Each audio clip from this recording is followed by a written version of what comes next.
और अल्लाह ताला से शर्माए ना मांगते हुए अल्लाह ज़रूर देगा।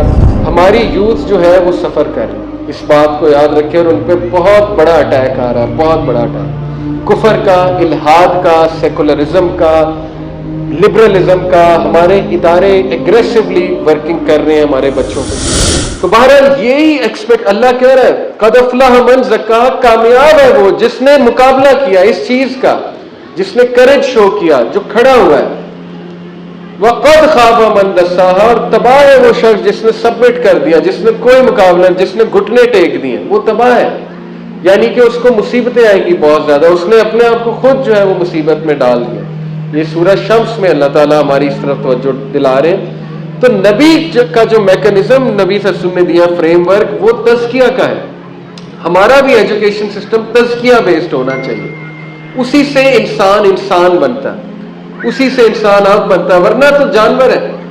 सिर्फ जो है ये सिखा दिया कि पैसा कैसे कमाना है, टेक्निकल स्किल सिखा दिए। इंटेलेक्ट और कैरेक्टर ये दो मुख्तलिफ चीजें हैं। ये तो मतलब साइकोलॉजिस्ट की मैं आपको बात है, एक बंदा इंटेलिजेंट हो सकता है लेकिन वो जरूरी नहीं अच्छा इंसान भी हो।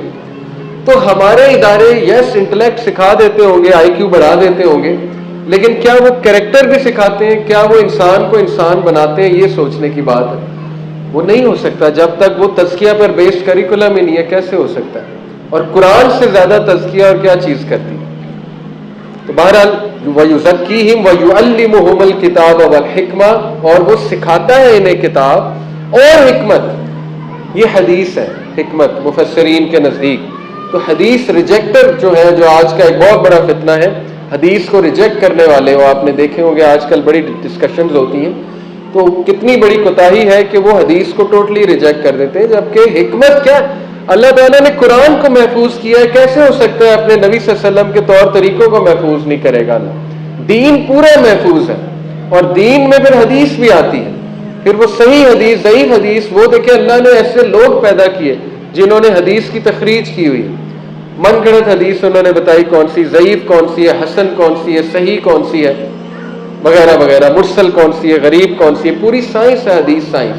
तो इसलिए नबी सल्लल्लाहु अलैहि वसल्लम की जो तालीमात है उसी से तज़किया कर सकता है बंदा, उसी से दीन को सही से समझ सकता है। ये बहुत ज़रूरी है हमारे लिए कि हम इसी मैकेनिज्म को जो है वो फॉलो करें। तो ये आया मैं समझता था, बताना बहुत ज़रूरी था। फिर सूरह मुनाफिकून है, मुनाफिकीन के एट्रीब्यूट्स हैं इसमें, और ये वही रेपिटेटिव एट्रीब्यूट्स हैं जो सूरह अल-बकरा में भी आए हैं कि ये लोग दिखलावा करते हैं, दिखलावे के एक्ट्स करते हैं, और मुंह पर कुछ और है, पीठ पीछे कुछ और है। मुनाफिकीन की बहुत सी टाइप्स हैं। देखें, हम जज नहीं कर सकते कौन मुनाफिक है, ये कहना बहुत बड़ी बात होती है। फलाने को कहें जी ये मुनाफिक है, अल्लाह बेहतर जानता है। जैसे साहिबुस्सिर हुज़ैफा बिन यमान इस्तिलान हो, वो बहुत जय्यद सहाबियों में से हैं हुज़ैफा बिन यमान। अल्लाह के नबी सल्लल्लाहु अलैहि वसल्लम ने उन्हें सीक्रेट्स बताए थे कुछ, और उन सीक्रेट्स में से ये था कि मुनाफिकीन के नाम पता थे उन्हें, अल्लाह के नबी ने बताए थे। हज़रत उमर सल्लल्लाहु अलैहि वसल्लम ने अपने डेथ बेड पे हज़रत हुज़ैफा को बुलाया, कहा कि मुझे बताओ कि कहीं मुनाफिकीन में मैं तो नहीं हूँ। तो हज़रत हुज़ैफा रोने लगे कि अमीरुल मोमिनीन आप कैसे सोच सकते हैं, यानी उनका रवैया ये था हज़रत उमर का। बहरहाल, तो मुनाफिक कौन है अल्लाह बेहतर जानता है, लेकिन उनके कुछ एट्रीब्यूट्स हैं। जो बदतरीन मुनाफिक हैं, जो जहन्नम के सबसे निचले दहाने में होंगे, अलियाज़ु बिल्लाह, जो वैल है जिससे जहन्नम भी पनाह मांगती, वो एक वादी है जहन्नम की, वहां वो सबसे निचले दाने में होंगे। लेकिन वो कौन है?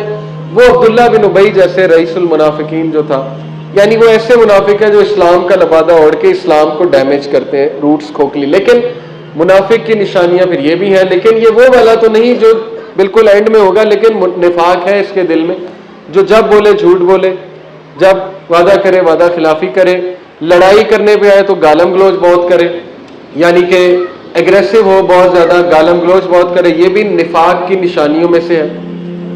एक फिर ये भी हदीस है, देख ले, ये इस हदीस में तो मेरा ख्याल फिर अल्लाह माफ करे किसी न किसी शक्ल में हम सब उतरते हैं। अल्लाह के नबी सल्लल्लाहु अलैहि वसल्लम ने कहा कि फजर और इशा की बाजमात नमाज मुनाफिकीन के लिए भारी है।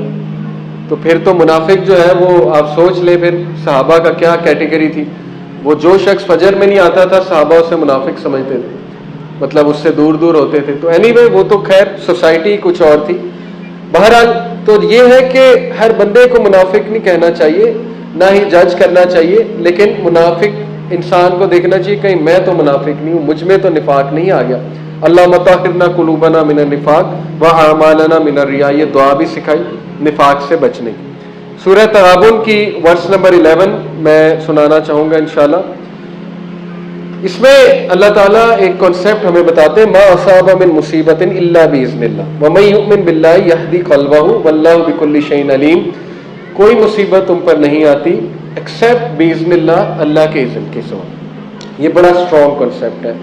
हमारे यहाँ ज्यादातर मसाइल साइकोलॉजिकल है। देखें, इंसान साइकोलॉजिकली अगर स्ट्रांग हो, उसका ईमान स्ट्रांग हो, तवक्कल स्ट्रांग हो अल्लाह पे, तो ये सोचना कि मुझ पर जादू हो गया है या नजर लग गई है, ठीक है, वो अपनी जगह हकीकत है, लेकिन आप अल्लाह पे तवक्कल करें, अल्लाह के बारे में पॉजिटिव सोचें। क्यों आप पर जादू हो जाएगा?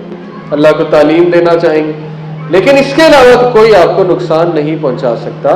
और फिर अल्लाह ने कहा जो कोई भी वमन युमिन बिल्लाहि यहदी क़ल्बहु, जो कोई भी अल्लाह पर ईमान लाएगा, वल्लाहु बिकुल्लि शैइन अलीम, तो अल्लाह ताला बिल्लाहि यहदी क़ल्बहु, अल्लाह ताला उसके कल्ब को गाइड करेगा, हिदायत देगा, अल्लाह ताला उसका गाइड बन जाएगा, उसके कल्ब को मजबूत कर देगा। तो मुसीबतों के वक्त ईमान बढ़ना चाहिए, मुसीबतों के वक्त अल्लाह से रुजू ज्यादा बढ़ना चाहिए। इस आयत से जो है वो ये साबित होता है। फिर अल्लाह उनका दिल मजबूत कर देता है। और फिर जस्ट टू वाइंड अप, सूरह तलाक चैप्टर 65, इसमें बहुत इंपॉर्टेंट आया यूथ के लिए स्पेशली, वमन यत्तकिल्लाह यजअल लहू मखरजा, जो कोई अल्लाह का तकवा इख्तियार करेगा अल्लाह उसे हर मुसीबत से निकाल लेगा, अल्लाह उसके लिए एक रास्ता बना देगा, मखरजा। और वयर्ज़ुकुहु मिन हैसु ला यहतसिब, अल्लाह उसे वहां से देगा कि उसका गुमान भी नहीं जा सकता। वमन यतवक्कल अल्लाहि फहुवा हस्बु, और जो कोई अल्लाह ताला पे तवक्कल करता है फिर अल्लाह उससे काफी हो जाता है। इन्नल्लाह बालिगु अमरी, बेशक अल्लाह ताला अपने पर्पस को अचीव कराना जानता है, अल्लाह करा कर ही रहेगा, अल्लाह को कोई नहीं रोक सकता। कद जअलल्लाहु लिकुल्लि शैइन क़दरा, और अल्लाह ने हर चीज मुतअय्यन की हुई है एक मिकदार के साथ। कितनी खूबसूरत आया है, कितना अकीदा स्ट्रांग होता है, कितना तवक्कल बढ़ता है। डॉक्टर ईशान का वाकया मौजूद है यूट्यूब पर। डॉक्टर ईशान एक बहुत फेमस डॉक्टर है, न्यूरो सर्जन, उन्होंने खुद वाकया सुनाया, सऊदीया में गालिबन होते हैं। वो कहीं जा रहे थे सफ़र पे, तो रास्ते में बहुत ज़्यादा तूफान आया, जहाज़ को एक एयरपोर्ट पे रुकना पड़ा, एक शहर में। अब उन्होंने वहाँ पहुँचना था ज़रूरी, जहाँ वो जा रहे थे। तो उन्होंने मशवरा किया उनसे, पायलट से, उन्होंने कहा हम नहीं चला सकते अभी जहाज़ को, ख़तरनाक है मामला, बड़ी गाड़ी करानी पड़ी वहाँ जाने के लिए। वो जगह इतनी दूर नहीं थी वहाँ से जहाँ वो पहुँच चुके थे। तो रास्ते में कहते हैं कि तूफान मज़ीद सख्त हो गया, मज़ीद सख्त हो गया, और एक जगह जाकर हमें रुकना पड़ा, घर के सामने हमें रुकना पड़ा रैंडमली। दरवाज़ा नॉक किया, उनसे रिक्वेस्ट की हमें अंदर आने दे। बूढ़ी औरत थी, बाहर निकली, उसने कहा तशरीफ़ लाए, अंदर आए। उन्होंने अपने आप को ज़रा तौलिए से सुखाया, उस औरत ने खाना ऑफर किया। क्या देखते हैं कि एक बच्चा जो है वो एक कमरे में बिस्तर पर पड़ा हुआ है, और वो औरत जो है वो बार बार उसको देखती है, उसका सर दबाती है। तो पूछते हैं कि बच्चे को क्या मसला है? कहा कि इसके माँ बाप फौत हो गए एक एक्सीडेंट में, इसकी मैं दादी हूँ, मैं इसका ख्याल रखती हूँ, बच्चा यतीम है, तो बच्चे को कोई बीमारी है, और हमने बहुत से न्यूरो सर्जन्स को दिखाया। तो वो कहते हैं कि आप मुझे भी बताएं, मैं भी न्यूरो सर्जन हूँ, मैं आपने इतनी हमारे साथ अच्छाई की। उसने कहा कि मैंने बहुत कोशिश की, लोगों ने एक डॉक्टर को रिकमेंड किया, लेकिन हमारे पास ना फीस है, ना मैंने सुना वो डॉक्टर इतना टाइम देते हैं। तो उन्होंने कहा मैं सिफारिश करूँगा आपकी। उसने कहा डॉक्टर ईशान, उनको रिकमेंड किया हुआ है। तो डॉक्टर ईशान कहते हैं कि जैसे ही मैंने सुना तो उसी वक्त मेरे आंसू निकल गए, फूट फूट कर वो रोए, और उन्होंने कहा कि मैं ही डॉक्टर ईशान, और अल्लाह मुझे यहाँ ले आया आपके पास। तो उसने कहा औरत ने कि मैंने दुआ की थी, मैं इस्तग़फ़िरुल्लाह बहुत करती थी, क्योंकि हदीस में आता है जो इस्तग़फ़ार करता है बहुत ज़्यादा अल्लाह ताला उसका काम कर देता है। तो ये सही वाक़या, बिल्कुल ऐसे ऐसे लोगों ने इवेंट्स देखे हुए कि आप हैरान रह जाएंगे, लोगों ने अल्लाह की पावर विटनेस की है। तो इसलिए अल्लाह ताला जब काम करने पे आता है फिर अल्लाह की फौजों का कोई मुकाबला नहीं कर सकता। और बस आखिरी आया इसकी है, आयत नंबर 12, अल्लाहुल्लज़ी खलक़ सबअ समावातिन व मिनल अर्ज़ि मिस्लहुन्ना यतनज़्ज़लुल अम्र बैनहुन्ना लितअलमू अन्नल्लाह अला कुल्लि शैइन क़दीर व अन्नल्लाह क़द अहाता बिकुल्लि शैइन इल्मा। अल्लाह ही है जिसने 7 आसमान बनाए और इसी के मिसल 7 जमीनें बनाई। ये मैंने इब्ने अब्बास का भी आपको कौल बताया, अल्लाह ने 7 आसमान बनाए, 7 जमीनें बनाई, और उसका अम्र, उसका कमांड इन सब में नाजिल होता है। और ये इसलिए बता रहा है अल्लाह कि तुम जान लो कि अल्लाह ताला कॉम्पिटेंट है, अल्लाह ताला कुल्ली शैइन कदीर, हर चीज पर कादिर है, और अल्लाह ताला ने हर चीज का अहाता किया हुआ है, और अल्लाह ताला सबसे ज्यादा इल्म वाला। ये 7 यूनिवर्सेस, 7 अर्थ, 7 हेवंस का कॉन्सेप्ट, ये पता नहीं यहां पर क्या है, कौन सी मखलूकात है। अल्लाह का अम्र नाजिल होता है, अल्लाह का कंट्रोल है एक एक जगह, हम पहले आसमान का हिस्सा है। तो ये अल्लाह की पावर बताता है। और इससे बहुत से लोग, एस्ट्रोफिजिक्स के लोग, फिर बड़ा कुछ अखज़ भी करते हैं, पैरेलल यूनिवर्स का कॉन्सेप्ट वगैरह वगैरह। लेकिन वो उसूल याद रखें जो मैंने कल बताए थे कि हतमी तौर पे हम कुछ नहीं कह सकते, अल्लाह बेहतर जानता है ये क्या है। लेकिन ये कि बहुत से लोग जो है वो कुरान मजीद से फिर ज़ाहिरा रहनुमाई लेकर रिसर्च करके बहुत कुछ पा भी जाते हैं। तो ये अल्लाह की पावर शो होती है। और सूरह तहरीम में बड़ी खूबसूरत आयात, फिरऔन की जो वाइफ थी हज़रत आसिया, उनके बारे में आता है कि उन्होंने अल्लाह से दुआ की थी कि अल्लाह जन्नत में मेरे लिए घर बना दो। बड़ी खूबसूरत आया है, तो वो भी हमें दुआ करनी चाहिए। देखिए उनकी नज़र जन्नत पे लगी हुई थी, और ये पॉसिबल है कि एक खबीस इंसान की कोई नेक बीवी हो, या वाइस वर्सा, ये पॉसिबल होता है। लेकिन ये एक एक्सेप्शनल केस है। जनरली यही होता है कि नेकों के लिए नेक है, बदों के लिए बद है। लेकिन ये कि एक्सेप्शनल केसेस भी होते हैं। बहरहाल अल्लाह से नेक औलाद प्लस नेक हमें खामद और बीवियां मांगनी चाहिए। इसके लिए दुआ, रब्बना हब लना मिन अज़वाजिना व ज़ुर्रिय्यातिना कुर्रता अयुनिन वजअलना लिलमुत्तकीना इमामा। ये बहुत पढ़ना चाहिए वो लोग जो रिश्तों के हवाले से परेशान है। अल्लाह देने वाला है, अल्लाह के खजानों में कोई कमी नहीं है। अल्लाह से खुल के मांगे और अल्लाह ताला से शर्माए ना मांगते हुए, अल्लाह ज़रूर देगा। तो आज यहीं पर बात ख़त्म करूँगा, लेकिन मुझे बस 5-6 मिनट आप लोगों के चाहिए। कुछ ज़रूरी मैंने बात करनी है यूथ क्लब के हवाले से। आज 25वीं की रात है, और रसूलुल्लाह सल्लल्लाहु अलैहि वसल्लम का हुक्म है कि स्पेशली ताक रातों में, जो कि 83 साल के बराबर लैलतुल कदर की रात जो है, 1000 मंथ्स का मतलब है 83 साल। तो इसका हर जो मिनट है वो तकरीबन आप कह लें कि 200 दिन के बराबर है लैलतुल कदर का। तो आप सोचें कि आप 1 मिनट कोई जिक्र करें या इबादत करें तो वो तकरीबन इतने दिन की जो है इबादत होगी। और रसूलुल्लाह सल्लल्लाहु अलैहि वसल्लम इन रातों में बहुत जेनरस हो जाते थे, बहुत जेनरस। इन रातों में आप कोई भी चैरिटी करेंगे अल्लाह के नाम के लिए, जितनी भी करेंगे, वो इतनी मल्टीप्लाई होकर आपके सामने आएगी। हदीस में आता है कि तुम कोई खजूर भी है उसको दे दो अल्लाह की राह में, अल्लाह ताला क्या करता है कि उसको अपने हाथ में लेता है खजूर को, और अल्लाह ताला उसको पालता है जैसे तुम अपने मवेशियों को पालते हो। और यहां तक कि वो खजूर ओहद के पहाड़ जितनी बन जाती है। और जब क़यामत के दिन अल्लाह से तुम मिलोगे तो वो अल्लाह ताला एक अमल तुम्हारे सामने प्रेजेंट करेगा, तो इंसान दंग रह जाएगा, इंसान हैरान हो जाएगा। तो मुझे पता है कि हम ऐसे कामों में ज़्यादा जो है वो डोनेट करते हैं, जो पानी का कुआं लगवाने के हवाले से, या गरीबों को खाना खिलाना, या कोई हॉस्पिटल या मसाजिद तामीर करवाना, बहुत ज़बरदस्त काम है, नंबर 1 होना चाहिए वो काम। लेकिन जो काम यूथ क्लब कर रहा है, दीन का दिफा करना, ये भी बहुत बड़ा काम है आज के दौर में। देखें ये अल्लाह ने खड़ी की, और हम कुछ नहीं है, हम तो नलायक लोग खड़े हो गए। ये तो हमें खुद कभी कभी समझ नहीं आती, जब मैं अपनी देखता हूँ पास लाइफ, ये तो अल्लाह ने नलायक लोग हम जैसे खड़े कर दिए। लेकिन ये काम अल्लाह का, हमारी यूथ जो है वो सफ़र कर रही है, इस बात को याद रखें। और उन पर बहुत बड़ा अटैक आ रहा है, बहुत बड़ा अटैक, कुफर का, इल्हाद का, सेकुलरिज्म का, लिबरलिज्म का। हमारे इदारे एग्रेसिवली वर्किंग कर रहे हैं हमारे बच्चों पे। बड़े बड़े प्रोफेसर्स हैं जो हमारे बच्चों पे इस वक्त उनके अकायद तब्दील कर रहे हैं। हमारा मीडिया आपके सामने कैसे कैसे ड्रामाज आ रहे हैं। फिर गोरों की पूरी एक वो हॉलीवुड की इंडस्ट्री, फिर इंडियन इंडस्ट्री खड़ी हुई है। किस किस तरह क्या क्या हमारे बच्चे कर रहे हैं, क्या क्या हमें ईमेल्स रिसीव होती हैं, किस तरह वो रोते हैं हमारे सामने आके, फंसे हुए हैं, निकलना चाहते हैं, कोई प्लेटफॉर्म नहीं मिल रहा, उनके शुबुहात बढ़ते जा रहे हैं, उनकी शहवात जो है वो पीक पर है। तो आवे का आवा बिगड़ रहा है।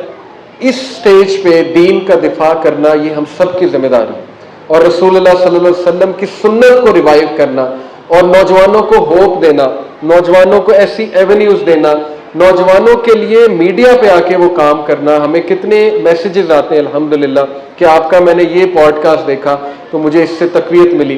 अल्हम्दुलिल्लाह अल्लाह ताला दिखाता है, अल्लाह ताला करने वाला है, असल में हम कुछ नहीं है।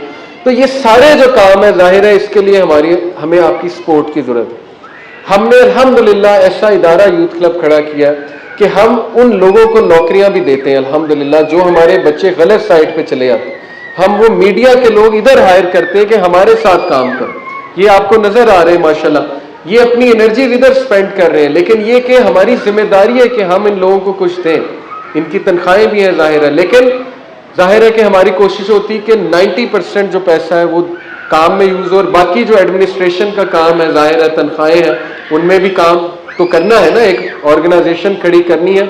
तो इंशाल्लाह आप सबकी मदद से और आप सबकी दुआओं से यूथ क्लब इस वक्त पाकिस्तान की एक ऐसी तंजीम है जो यूनिवर्सिटियों में हर साल जाती है, स्कूलों में, इदारों में। अल्हम्दुलिल्लाह हम 200-250 यूनिवर्सिटीज में गए, विंड्स ऑफ चेंज में, पूरे पाकिस्तान में जो यूनिवर्सिटियां हैं बड़ी बड़ी, और वहां ऑडिटोरियम्स फुल होते थे माशाल्लाह। ऐसा हमें रिस्पांस नौजवानों से मिला, हम खुद हैरान रह गए। उनकी यूनिवर्सिटी एडमिनिस्ट्रेशन से अच्छा रिस्पांस मिला। तो हमारे लोग, अल्लाह माफ करे, नाउमीदी का शिकार है, गुनाहों में डूबे हुए हमारे नौजवान नस्ल, हमने उन तक जाना है, हमने उन तक आवाज पहुंचानी है और उन्हें होप देना है हमने, ताकि वो कल को अच्छे शौहर बने, अच्छी बीवियां बने, नेक लोग बने, उनकी औलाद में से नेक लोग आए, सालिहीन आए। ये हमारी जिम्मेदारी है, हमने ये काम करना है। हम नहीं करेंगे अल्लाह रिप्लेस कर देगा। अल्लाह ताला कहता है तुम्हारी जगह में कोई और ले आऊंगा जो ये काम करेंगे, अगर तुमने नहीं करना है तो तुम आउट हो। हमसे सवाल होगा इस चीज का, एक एक से सवाल हो। तो जो कोई भी दुआओं के थ्रू, पैसों के थ्रू, किसी भी तरह से आज की रात में डोनेट करना चाहता है, मैं खुलकर आप सबके सामने ऐलान कर रहा हूँ। प्लेज फॉर्म भी है, हमारे ऐसे भी कुछ माशाल्लाह लोग हैं जो मंथली करते हैं, प्लेज किया हुआ उन्होंने, मंथली देते हैं। आप सोचें कि उनके पैसों से कैमरा खरीदा हो, इस कैमरे से वीडियो बनती है, ये वीडियो कहाँ कहाँ देखी जाती है, हमारी वीडियोस अमेरिका में, ऑस्ट्रेलिया में, कनाडा में। मुझे बाकायदा एक मदर की कॉल है स्वीडन से, और वो रो रही थी। मैं हैरान हो रहा था कि ये बात शुरू हुई है, ये रोने लगी। तो उन्होंने कहा कि मैं बता नहीं सकती कि यहाँ कोई मस्जिद नहीं है इर्द गिर्द, स्वीडन में जहाँ हम रहते हैं, और इतना हमें दूर जाना पड़ता है जुमे की नमाज पढ़ने के लिए, लेकिन बेचारे वहाँ नौकरी के लिए मजबूर है। लेकिन वो कहती है कि अल्हम्दुलिल्लाह यूट्यूब चैनल पे यूथ क्लब का जो है वो आपके लगते हैं शोज, और हमारे बच्चे रिलेट करते हैं आपसे और देखते हैं अल्हम्दुलिल्लाह। तो दीन की बात हमारे घर में होती है और हमारे बच्चों ने दीन पर अमल करना शुरू कर दिया। ये मुझे वहां से जो है वो कॉलेज शुक्रिया अदा कर रही थी। तो सोचें कि जिस बंदे ने इसमें कंट्रीब्यूट किया होगा, क़यामत वाले दिन उसको कितना रिवॉर्ड होगा। तो आप भी इस कार्य खैर का जो है हिस्सा बने। हम एक यूनिक काम कर रहे हैं। बाकी मैंने बताया हम नालायक लोग हैं, अल्लाह ताला गलतियां, कमियां, कोताहियां जो है वो माफ़ फरमाए, बट ये अल्लाह का काम है, इसमें बढ़ चढ़ कर हिस्सा लें। आप लोग प्लेज भी कर सकते हैं, आज की रात में प्लेज फॉर्म भी है और डोनेशन बॉक्सेस भी हैं, जिसकी जितनी इस्तात है वो हिस्सा डाले, चाहे कम ज़्यादा जो भी है। कोई बाद में भी देना चाहता है, प्लेज करना चाहता है, तो वो अपना नाम नंबर लिखवा दे, बाद में दे दे जब उसे लगता है कि वो दे सकता है, लेकिन आज नियत कर ले, क्योंकि नियत का ही रिवॉर्ड है। जब इंसान नियत करता है तो उसी वक्त उसे रिवॉर्ड मिलना शुरू हो जाता है। जब वो नियत पे अमल करता है तो 10 गुना अल्लाह उसको रिवॉर्ड देता है। तो this is my request to you. और आप नहीं देंगे तो फिर भी काम चलेगा इंशाल्लाह। हम नहीं होंगे फिर भी चलेगा, मैं नहीं होऊंगा, अल्लाह ताला कोई और बंदा ले आएगा, और देने वाले नहीं होंगे, अल्लाह कोई और लोग पैदा कर देगा। तो ये काम तो चलना ही है, लेकिन ये कि हम अपना जितना इसमें हिस्सा डाल सकें। अल्लाह ताला इंशाल्लाह, मेरी दुआ है सबके लिए, वो नौजवान जो हिदायत पाएंगे वो भी आपके लिए बहुत सी दुआएं करेंगे, और अल्लाह ताला तो देख ही रहे हैं, अल्लाह बहुत जज़ाए खैर देंगे। तो कहाँ पर है वो जो डोनेशन बॉक्सेस वगैरह, वो कर दीजिए अनाउंस जी इंशाल्लाह। जज़ाकल्लाह सुनने के लिए और सब्र से सुनने के लिए बहुत बहुत शुक्रिया। दुआओं में याद रखें, जिस भी तरह से मदद कर सकते हैं हमारी दुआओं के थ्रू वो भी करें, और हर हवाले से कीजिए। बहुत बहुत शुक्रिया। अल्लाह ताला हम सब पे अपना रहम करम नाज़िल फरमाए। सुब्हानक अल्लाहुम्मा व बिहम्दिका अशहदु अल्ला इलाहा इल्ला अंता अस्तगफिरुका।